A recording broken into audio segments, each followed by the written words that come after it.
Bueno, pues muchísimas gracias por venir a esta presentación y más en un lugar que fue precisamente el lugar que me inspiró, donde empecé a escribir, ¿no? Que es este palacio, y el aquí presente Enrique, que ha llegado tarde. Y bueno, vamos a empezar. El libro comienza con los caminos del azar, donde el poeta busca en el azar un asidero para recordar la infancia, un lugar donde las derrotas se prefiguraron y se hicieron realidad. Pero los sueños de niño, la mirada de niño, son aquello que a la postre acaba haciéndote poeta. Porque la poesía no es en sí más que una vuelta a la infancia. Es un canto con la cabeza vuelta hacia atrás. El poeta se vuelve un desconocido para sí mismo, aunque siga siendo un niño. No se reconoce en el espejo, pero es preciso que el poeta despierte de sus sueños de niño y se dé cuenta de que es un hombre, que es como decir un fracaso, del que solo se salva el amor, la solidaridad y la esperanza. El poeta se sabe continuador de otros poetas, en una rueda eterna del que apenas es nada. ¡Qué gran desproporción! Al final se ve forzado a defender lo único que posee, su casa, su palabra, su poesía, y se acaba temiendo que todo no sea sino fruto del azar, lo cual le quita al arte, pero le da vida a la vida. En el primer canto se ve que todo lo que no es dócil es desproporcionado. A veces pudiera pensarse que la poesía es un don antiguo, que ya no hay poetas porque sinceramente ¿a quién le hace falta un poeta? ¿Para qué sirve? ¿A quién le importa? Y sin embargo no es cuestión baladí, porque la poesía es eso que no se puede domesticar, que crece como las semillas bajo cualquier condición y que siempre acaba dando sus frutos. Este libro es un fruto. El poeta juega con el azar, porque su posición en el mundo y su misma existencia dependen de él. Ha de ser el azar mi nuevo Dios, un azar irreconocible, azar sin matemáticas, azar desprendido de cualquier norma al azar. Por azar estamos en el mundo. No obstante, el poeta sabe que al utilizar el azar fracasará en su intento de poetizar el mundo. Estoy aquí donde otros fracasaron como yo, respirando el fluir de lo que otros consiguieron, pero sabiendo que yo seré de nuevo el fracaso del miedo, la pesadez de la inocencia, el intento vano. Pero ¿qué otra razón ha de albergarme? Y a pesar de todo, se aprenderá de la derrota y se descubrirá un nuevo sendero donde transitar en su quehacer poético. El segundo canto de esta primera parte se abre con la constatación de que el poeta es como es porque aún es un niño. Ser un niño es como buscar los recursos que son humo, y ser humo remite siempre al fuego. Fuego de la infancia que marca en la piel como una herida que nunca sana. No soy más que un fusible de una vieja máquina, una acuarela en un tejado, recibiendo la lluvia que ella misma retrata. Allí ando yo, sobre los cobertores y los ajuares, con el llanto de mi madre o la razón de mi padre hundida en el sofá. Ando aún en pantalones cortos, ando envuelto en un silencio de abejas, en un laberinto de abedules, en un campo de glóbulos amarillos, mientras recolecto moras y cachetes. Andar por estos lugares de la infancia es envejecer de pronto, como el humo pretencioso que quiso ser hoguera.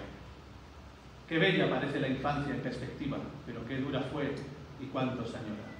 En el canto 3, el poeta dice: La infancia color racimo de uvas, abrevadero de derrotas y nostalgias.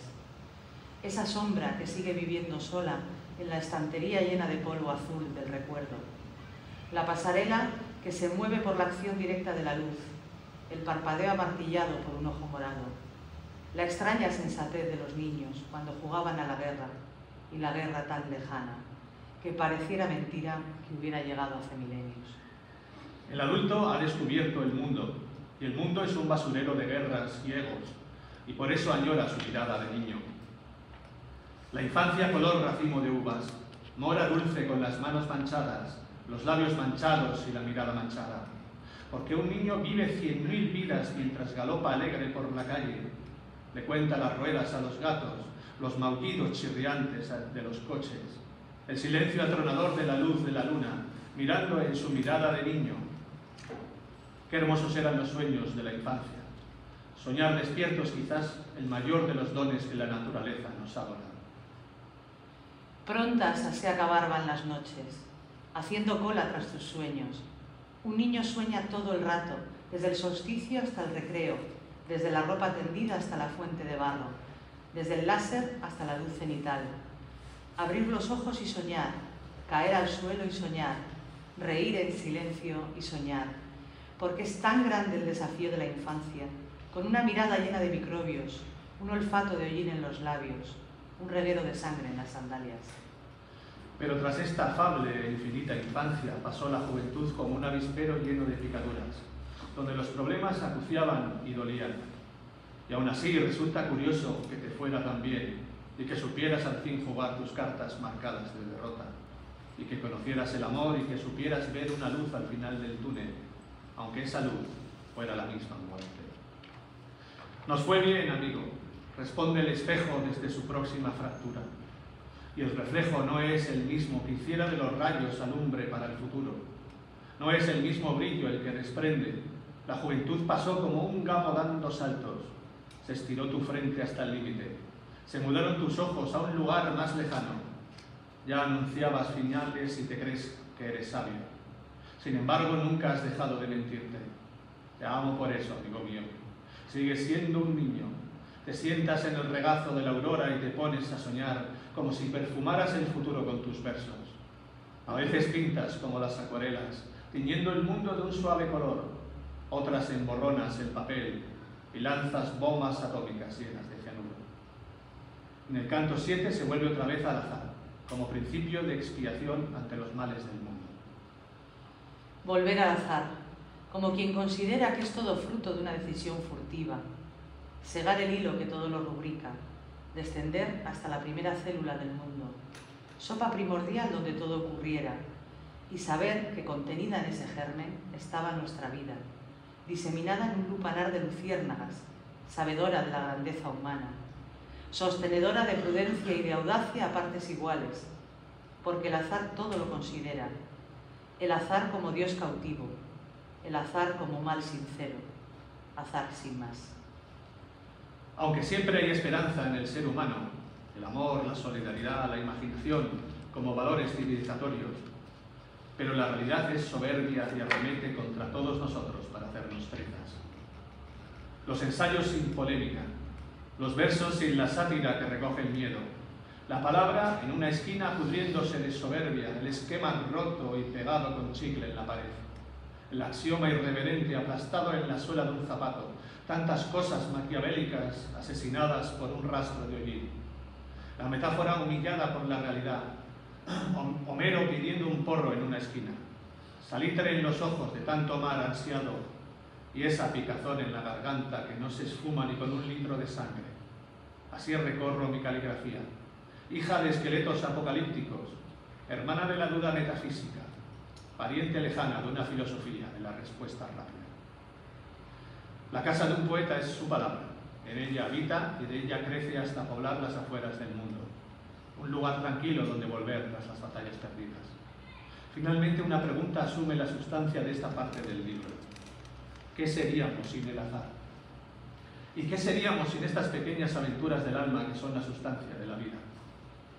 Sin azar todo se muere, y la podedumbre hechizaría a todos los astros para que desfilaran sin emblemas y nos devorasen como lobos hambrientos, en una noche deseosa de justicia. Somos la mutación que deseamos. Nuestros sentidos son una excusa para dejar de brillar como estrellas, cuando somos simplemente agujeros negros de carne y hueso. La segunda parte, escribir con fuego, redunda en la misma idea. La poesía como fulgor, como deudora de un Prometeo extraño que no solo nos legó el fuego, sino también la poesía. Y aquí otra gran desproporción. El poeta hace un recuento de los náufragos que pueblan el mundo de nuestra poesía. Así, el poema de Niño Cid o Lope de Vega salen en estas líneas, que nos recuerdan que para que un poeta se realice, ha de beber de las fuentes de la historia.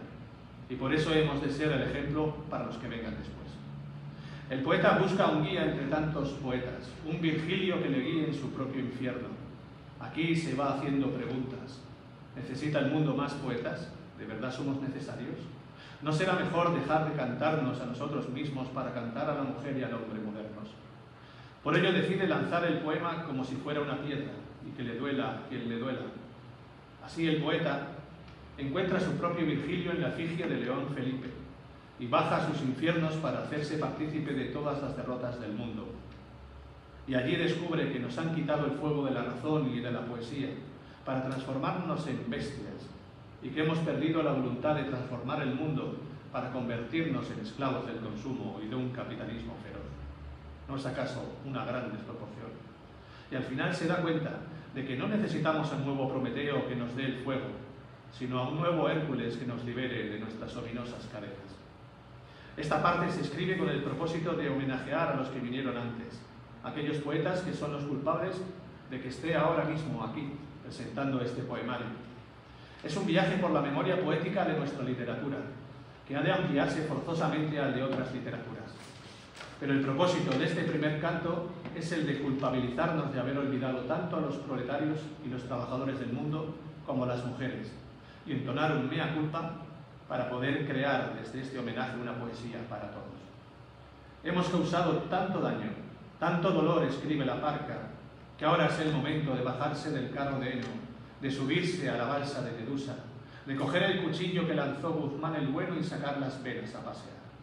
Estirarse en una playa como si los buzos nos hicieran respirar, carbonizarse en un horno de Auschwitz, resistir en Stalingrado, ser un poeta en el sitio de Tiro mientras Alejandro piensa 1000 maneras de matarnos. Somos la luz cuando no había, pero hemos apagado de un zarpazo todos los luceros. Ya no hay pueblos que nos llamen, ni luciérnagas dentro del pájaro azul. Me lanzo al abismo buscando el infierno. Es el momento de escribir con el fuego. ¿Y cuál es el castigo que propone el poeta? Nada menos que bajar al infierno, y para ello pregunta quién ha de ser su Virgilio. Como un Dante moderno, pretende con este gesto expiar las culpas de todos los poetas. No falta, por supuesto, el momento de duda filosófica acerca de si el mundo necesita poetas, aunque la respuesta ya es sabida. No sé, lo desconozco. No estoy seguro de nada, pero creo que aún somos necesarios, aunque sea para cantar a nuestra sombra, para crear figuras frente al fuego, para vestir de duda nuestros sueños, para hacer vivir a los sentimientos que día tras día se pierden en el mundo sin ser contados. Para mis hermanas y hermanos, estos sentimientos son importantes. Son la otra historia del mundo. Mundana como nuestra efigie, degradándose, caprichosa y voraz, porque el ser humano nunca ha sabido lo que quiere. Y ahí es donde somos necesarios. Sabrán los dioses que un día existimos. Toda nuestra sabiduría cabe en la mirada de un niño. Aún no lo sabemos, pero está todo preparado para empezar. El alma con pantalones cortos, la paz en mangas de camisa, el silencio con sus anteojos, la poesía con sus impulsos. Sabrán las cosas que están vivas. Todo nuestro carácter se puede servir en una copa de vino.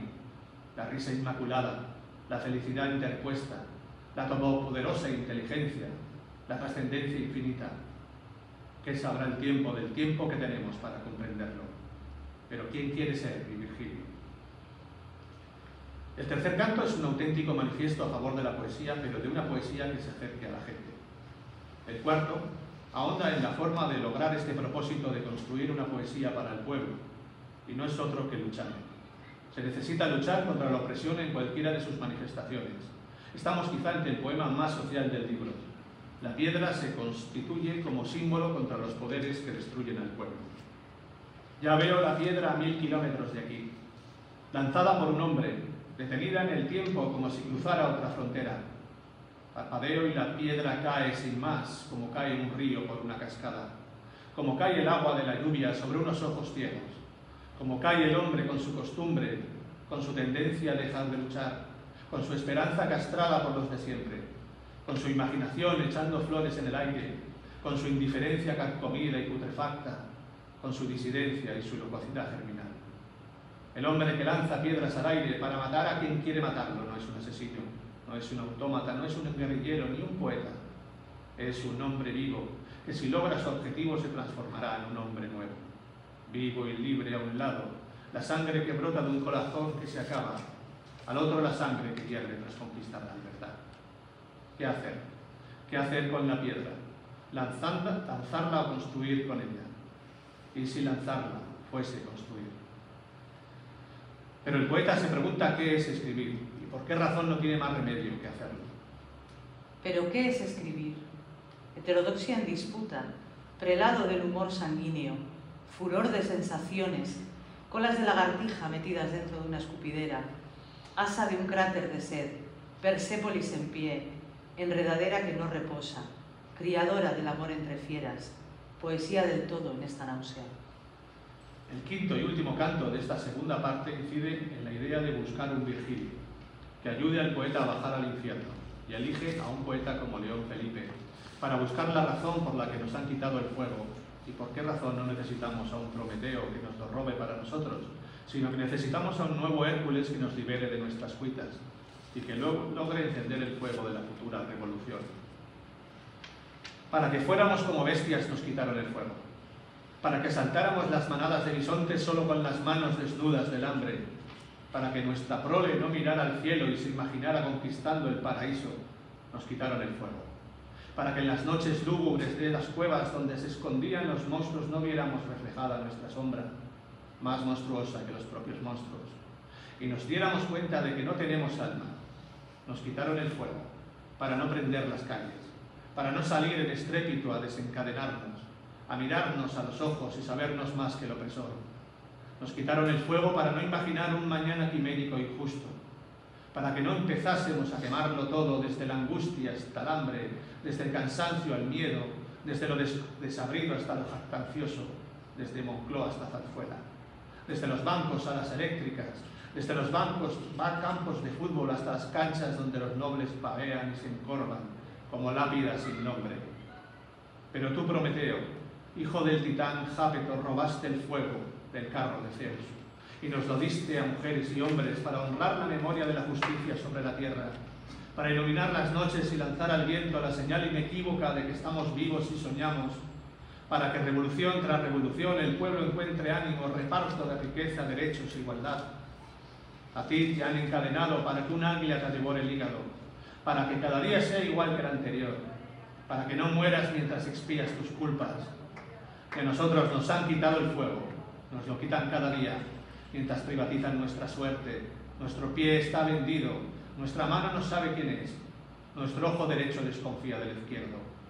Y todo es inconstante, pura farsa, el canto sutil del cisne, la impotencia de un toro arrasando tras su muerte por el caballo del emperador que siempre está desnudo. Necesitaremos un Hércules que nos libere, una treta infame, una gloriosa pausa del destino. Habremos de encontrar quien nos preste el fuego. Seremos capaces de prender la mecha. Un Hércules vive en el interior de cada individuo, mientras Prometeo nos invita a cambiar las cosas, escribiendo con fuego. La tercera y última parte de este primer volumen de la Desproporción áurea es Tránsito hacia la ceguera. Tal vez la parte más personal y más sentida del libro, donde el poeta nos cuenta sus temores tras sufrir un desprendimiento de retina. Vivimos en un mundo terriblemente visual y cuando sufres un desprendimiento de retina y después una catarata, te cuestionas cómo sería ser ciego. En la larga tradición de escritores ciegos, Homero, Jorge Luis Borges, John Milton, James Joyce o Demócrito, quien quería quedarse ciego para ver sin obstáculo la realidad, existen también puntos de fuga, elementos que persuaden a la realidad para que ésta se amolde a sus problemas. Este es mi caso. Canto a todos estos días boca abajo, a la imposibilidad de realizar ningún esfuerzo físico, a la incomodidad y al malestar que me produjo todo ese año de recuperación. En Tránsito hacia la ceguera. ¿Cómo serán las metáforas de un ciego? Hay una niebla extraña en mi ojo izquierdo. Solo veo la punta de una estrella, el tálamo quemado de una mancha de aceite, la peculiar huella de un devocionario, la quemadura de un filme en proyección. Chamuscado observo si las moscas existen. Miro emocionado el espectáculo de mi ojo cerrado. Puedo probar las nubes tostadas, los rectángulos absurdos de la imaginación, las fabulosas criaturas que yo mismo creo. Pero sé que mi ojo izquierdo está dejando de obedecerme. He de estarme quieto, no moverme mientras tanto, desempeñar el papel de enfermo, de demente, de epicuro en un convento. Soy un hombre en tránsito a la ceguera. Cuando posees tanto tiempo para pensar, te acabas cuestionando incluso las cuestiones que componen tu misma esencia. Así hay un cuestionamiento de la propia escritura y de la labor del poeta en estos tiempos más oscuros aún que la propia oscuridad que provoca la ceguera. He escrito tanto que ya estoy cansado. Nada tiene sentido. Carece de calor el sol, la tierra se cuartea, el plomo es más dulce que el azúcar. Y detrás de la noche una claridad sin ojos nos apunta con su cordura. Pero llevamos tanta cordura a cuestas, tanto devenir sin que nada llegue. Tantas cosas son inciertas que todo tiene cara de mentira. He escrito tanto. Mis manos son diablos ciegos. Mis ojos no me entienden ni pretenden engañarme. El diablo vive sobre mi grupa. Me cabalga como un corcel. Y yo corro por las veredas desnudo, sangrando de mis ijares día y noche. Mientras navego en un barco que se hunde y no acaba de hundirse nunca. He escrito tanto que me he quedado sin ojos, que no veo más que el silencio y el terror. ¿Qué tipo de historia le voy a contar a nadie? ¿Qué verdor, qué esperanza, si no soy capaz de ver el horizonte y las lechuzas me silban para que me aparte? He escrito tanto, le he restado tanta claridad a mis ojos, que ahora estoy pagando, mientras los buitres defecan en sus presas, las raposas devoran a las ovejas, los leones se dejan aniquilar por los cervatillos. Todo ha cambiado para que todo siga igual. He escrito tanto que debo de prescindir de las palabras, de las alas, de los brazos, de la mente misma, porque está trazado el camino del último apóstol hacia la ceguera viajo. Pensar el propio yo, saber que la conciencia existe y que esa propia conciencia cuestiona tu propia existencia, porque para eso está, para cuestionarlo todo. Y así se exaspera el poeta en su recuperación. Urge la conciencia. ¿Quién nos lo iba a decir a nosotros que la urgencia residía en una duda, en un rencor del ábside de nuestra mente, en un rasguño de la comprensión, en la oscura difracción de la realidad, en la entraña de un secreto, en la curva doctoral de un enunciado incomprensible? En el momento en el que ya puedes subir la cabeza y mirar al horizonte pasa algo muy extraño tras la operación, que ves doble y que esa visión te trastorna completamente. El mundo parece haber cambiado y el horizonte se ha rasgado hasta tal punto que se vuelve irreconocible. Ver doble es un árbol caído en los confines de la desesperanza y, sin embargo, emprende el vuelo, fiero y rastrero de una mariposa que se va a estrellar inevitablemente contra las rayaduras de lo eterno. Ver doble es un suplicio para el horizonte, una línea curva donde solo va el silencio, una continuidad donde todo acaba, una gota más para ver el vaso medio vacío. Hay tiempo para la descripción de lo que sucede dentro del ojo izquierdo, cómo se ve el mundo, qué clase de fogonazos se desatan en la maltratada retina que se está recuperando. El poeta se compara con la noche, se vuelve pirata sin saberlo, pero sabe que al final se recuperará. En mis ojos se desnudan bisturíes, las lechuzas se cruzan en mi camino, la noche es como una pelota de golf bifurcada en el destino. Todo se desdobla en la ceniza del principio, apenas veo por un ojo y el otro peca de oficio. Soy un pirata, ahora me acabo de dar cuenta. Las manos sin la luz de los contadores de conchas, el silencio en el gaznate como el perfil alevoso de un cuchillo. Me levanto cansado, me acuesto desafecto y perdido. Todo está boca abajo, el mundo es un acantilado rojo.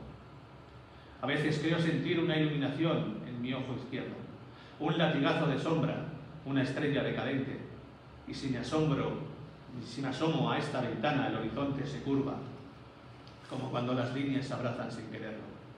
No veo ni el silencio candente de una aguja, no veo ni la lisonja superficial de un arrebato, no veo ni el sopor indescriptible de un sueño, y a pesar de todo sigo siendo un poeta que responde a la noche con más noche, a ver quién gana. Uno de los avisos antes de tener un desprendimiento de retina es la visión de fogonazos que se manifiestan como si fueran rayos. Así lo describo. Ver pasar el rayo. He visto pasar el rayo a través de mi sombra. Era como una voz que escupía imágenes, un razonamiento parpadeando, un brillo solo especulado con imposibles palabras ahogadas en un acuario. He visto pasar el rayo, desproporcionado e injusto, bien intencionado y grotesco, y acariciaba las lunas de Marte como una muerte que se acuerda de su madre. Y una de las consecuencias de ver doble y de ver las cosas desfiguradas e incompletas es el dolor de cabeza. un dolor constante y un mareo que te quita las ganas de hacer cualquier cosa. Y al fin, el espectáculo de la vida continúa, y el poeta lo sabe. Las cosas ocurren con un propósito, y lo que todo este sufrimiento me ha ofrecido es ver las cosas de forma radicalmente diferente. El poemario acaba así, pero este no es el final de la desproporción áurea, es tan solo el final de su primera parte. Pronto saldrá una segunda. Fue sin querer. Fue sin querer. Se eclipsó el ceño fruncido, como la marca de una medusa después del hundimiento del mundo. Fue como un suspiro, primeramente azul, en un zumbido de abeja, bajo la corchea del tiempo. Fue sin querer. Como todo cobró sentido. Se fue la aurora en busca de su Hiperión. Se fue el sentido persiguiendo su filósofo. Se fue Cíclope guiñando su ojo ciego a otro Ulises. Y quedó el poeta, con los brazos extendidos, sujetando el eje curvo de la tierra, haciendo de puente entre los amaneceres y la lluvia, como un badajo dando tumbos en la última campanada del universo. Y así nació el poema, preñado de angustia por el momento actual, groseramente pisado por antropófagos y exquisitos puristas de las letras. Fue sin querer, como a la palabra le salió un filamento, un hilo comunicacional con Dios, si es que eso también existiera. Y la luz tenebró la galaxia entera, y nadie pareció entender que nada había que explicar. Fue sin querer, que el plomo fundido emigró desde la Antártida, que se compró un aeroplano a la aurora, que emergió el Nautilus desde la desmemoria, que el cojo corrió 1 kilómetro y le sobró tiempo para crear la mecedora. Fue sin querer, que los ojos se cerraron, nada útil se veía con ellos, el precio de un trapecio, la fusión de un candil sin llama, con la voluntad enterrada en el pupitre de un alumno que jamás vio lo que tenía delante de los ojos. Fue sin querer, y aún así se desvistió el momento, con el ánfora borrada por la sal, y el esplendor del silencio taladró el oído del poeta. Y siguió siendo sin querer, porque lo que quiso hablar el aire fue como en las noches estrelladas, las tumbas se abren, los muertos salen a contarle las cosas a los suyos, y estos no entienden el lenguaje secreto de los sueños, como un puente entre dos mundos para comunicarse mejor. Y que el arte del bien vivir no sea solo un cuento a la luz de una vela, ni un silencio pasional frente a un desnudo, porque fue sin querer que la totalidad nos concedió esta entrada para sentarnos fríos ante el espectáculo de la vida, observar con los dos ojos bien abiertos y sentir cómo lo absoluto tanto taladra el corazón como perfora el cerebro. Gracias a todos por escuchar el relato del azar, la búsqueda de respuestas poéticas, la búsqueda de la justicia y el sufrimiento de quien padece una enfermedad. Este es un libro de poesía desproporcionado. Un libro que son 5 libros y uno solo. Un libro para demostrar que la poesía es un trazo al azar en medio de la incertidumbre, un error que fracasa, un vínculo humano dentro de otros fracasos, pero hermoso como un silencio impregnado de anarquía, como un soneto en forma de sinfonía, o como el zumbido de una estrella cuando deja de existir. Muchas gracias.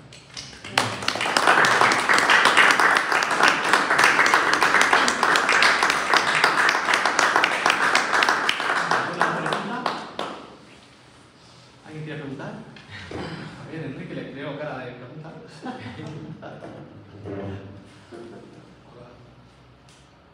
Que se te pregunte, o sea, si con todo lo que has dicho ya, no sé, ¿para cuándo un poemario más optimista? Porque veo un pesimismo... Ya, el pesimismo es que el mundo no es... A ver, he escrito poemarios más digamos, mucho más optimistas y demás, pero el mundo ahora mismo no está para optimismos. O sea, tú no eres optimista. No, yo creo que no es que no sea optimista, es que el vaso que está por la mitad está medio vacío. ¿Entiendes? Ahora mismo no soy nada optimista con el mundo, pero tengo esperanza, siempre queda un poco de esperanza. Y eso pues te obliga a seguir escribiendo y a seguir haciendo cosas y a seguir en el mundo, digamos, donde se hacen pequeñas cosas, ¿no? En el mundo social, en el mundo activista y demás. Entonces, ese es el optimismo que puedo tener. seguir en ese mundo después de los fracasos que he vivido por ahí, ¿no? El mundo político y demás y tal, pues, ha habido muchos fracasos. Pero bueno, escuchado, ahí he estado, ¿no? Sí, sí, ahí hemos estado. Yo te animaría a que escribieras algo más, no sé, desde tu punto de vista, pero algo lo que para ti pueda ser optimista, no sé. Algo tiene que salvarse del mundo de... Los poetas. Se salvan los poetas. A ver, Se salva pero lo creo que que tienes tu visión muy personal Sí. Bueno, para eso estamos también, para escribir, para dar un poco de esperanza al mundo, eso sí, tienes toda la razón. Y bueno, hay sitios, hay lugares, hay momentos en los que te tienes que arriesgar. Y te arriesgas pues, participando en las cuestiones de lo que está pasando en el mundo, ¿no?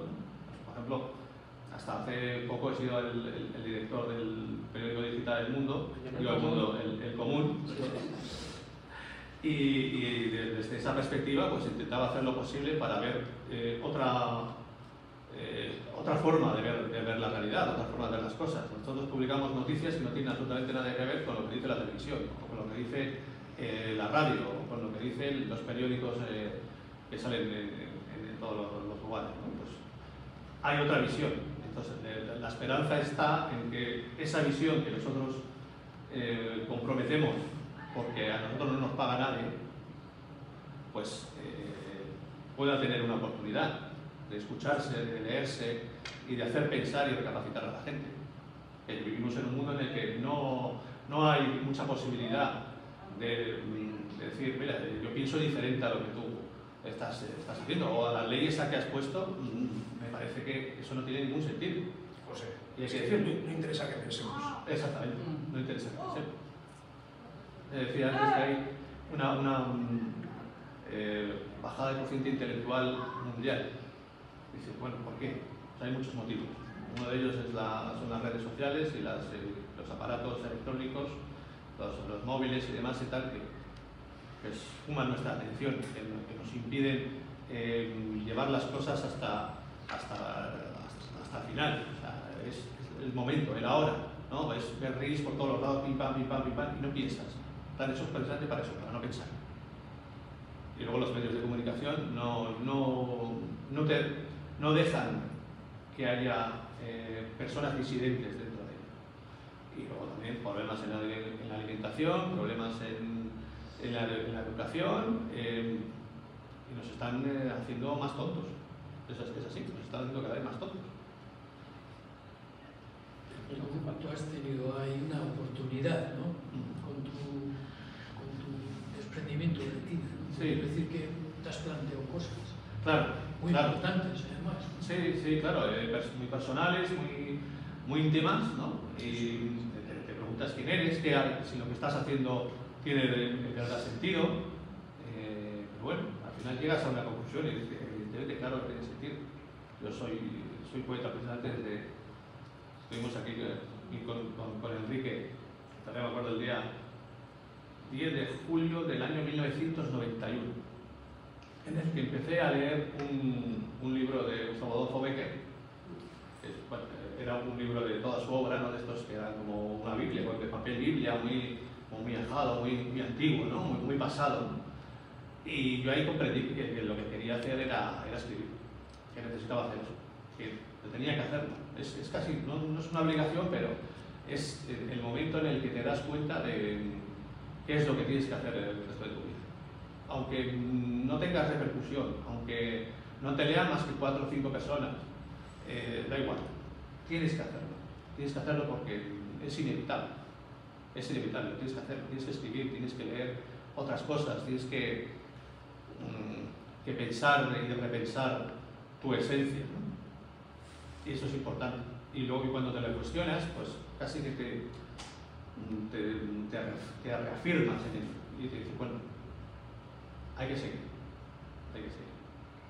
Y bueno, escribir, pues en estos 30 y pico años llevo ya pues más de 10.000 poemas. 20 libros publicados, pero ahora tengo en la recámara otros 10 libros ya terminados. Pero bueno, iré sacando poco a poco. Ahí está. Joséan, el título me ha llamado mucho la atención, pero sobre todo porque yo lo que quería saber era si has conseguido tener la proporción, porque aunque tú veas desde la desproporción, si has conseguido que haya una proporción. Al final, ese agujero negro, me han encantado las letras tiradas por ahí, que cada uno se expresa de una manera, cada uno somos una letra, que nos identificamos, ¿no?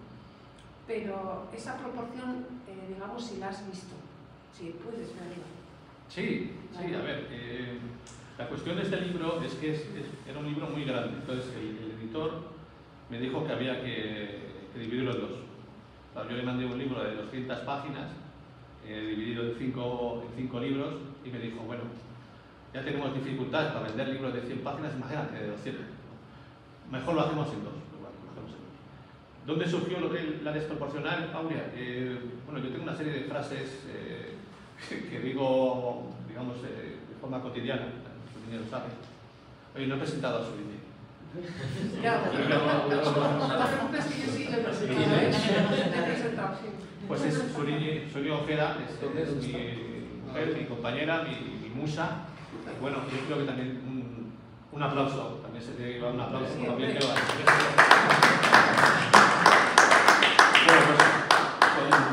Bueno, con ella siempre tengo muchas bromas y demás y tal. Una de las bromas es cuando hay alguna tontería que pasa en el mundo y digo, oh, qué desproporción.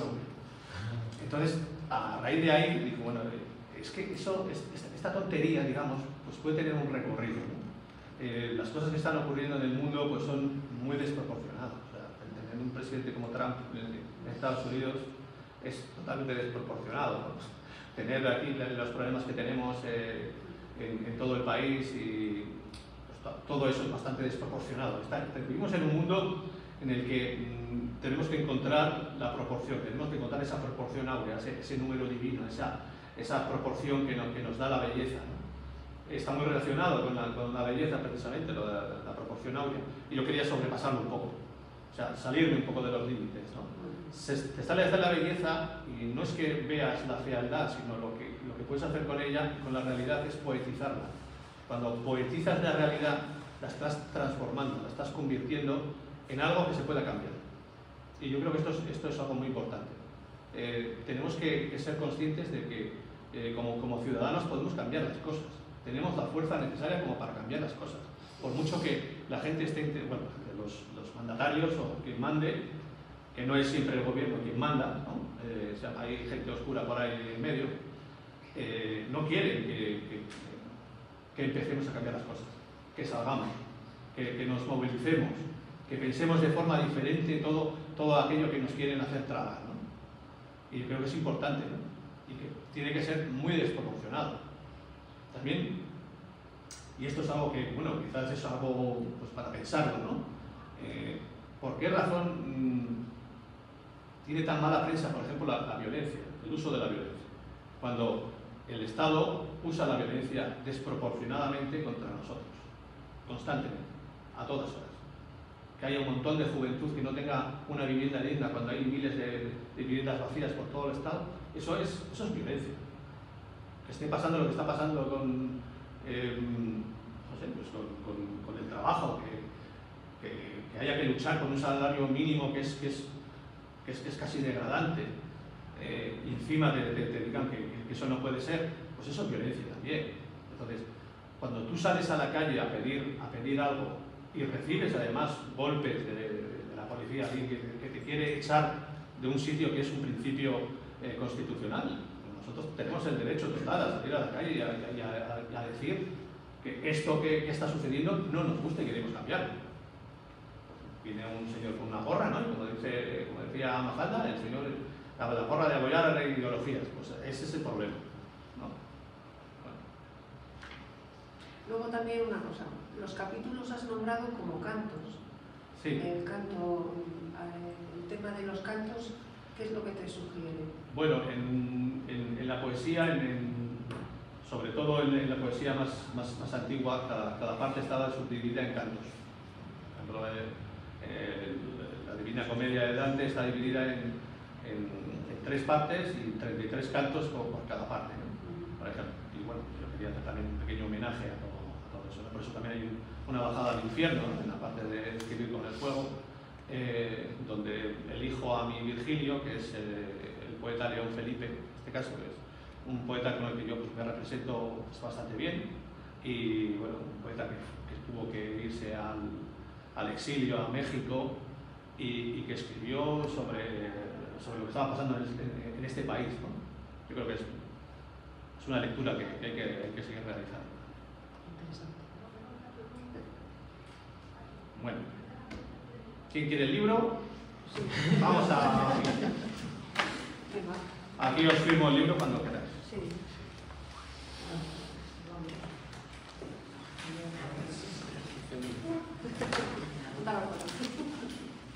Lo habéis hecho precioso. Muchas gracias. En serio, ¿qué tal? Me ha encantado. Jesús. Se lo puede dedicar también a su mujer. Sí, Jesús y María.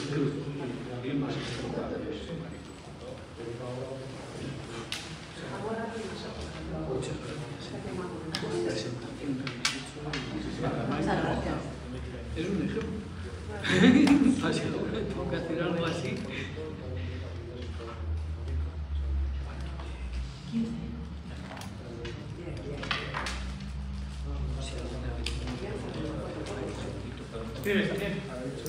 No, bueno, hago presentaciones de otro tipo, pero sí, pues sobre la muerte,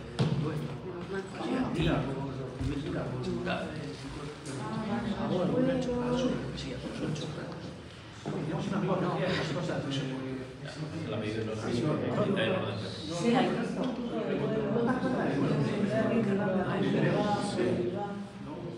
y luego... Habrá muerte. Muchísimas gracias. gracias a vosotros dos.